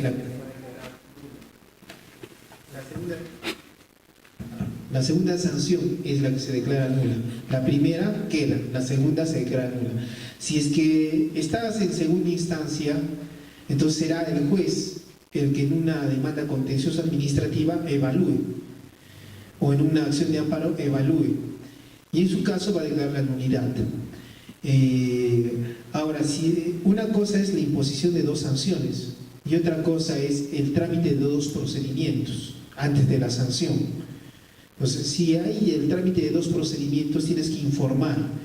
Y en ese caso, si es que la segunda autoridad está tramitando un procedimiento, a la segunda autoridad le tienes que decir: absténgase de conocer el procedimiento porque hay un procedimiento en giro. Entonces, esta autoridad tiene la obligación, bajo responsabilidad civil, penal y administrativa, de abstenerse. Si no se abstiene, él mismo incurre en responsabilidad y se le va a aperturar para él mismo un procedimiento administrativo disciplinario. Entonces, esas son las posibilidades que se pueden dar. En este caso, quien ha emitido esto es el PAC, el secretario, y las 2 han sido elevadas al tribunal y han sido las 2 sancionadas por 15 días, las 2. Entonces, y las 2 han surtido efecto. Pero en la segunda es cuando se ha pedido que se declare pues nulo por cuanto ya sería sancionado por la falta. Claro. Entonces no procedería. En todo caso, ¿contra quiénes se podría entonces abrir proceso o pedir una queja o pedir que se sancione a la persona? En este caso creo yo el secretario del PAC por haber iniciado este proceso con 2 faltas, porque diga con dos faltas por una misma falta. Bueno, es contra el que pretende imponer la segunda sanción. Él es el responsable. ¿Qué acciones tiene que tomar contra él? Puede iniciar una denuncia administrativa para que le abran al mismo secretario técnico un procedimiento. Se le abre, no es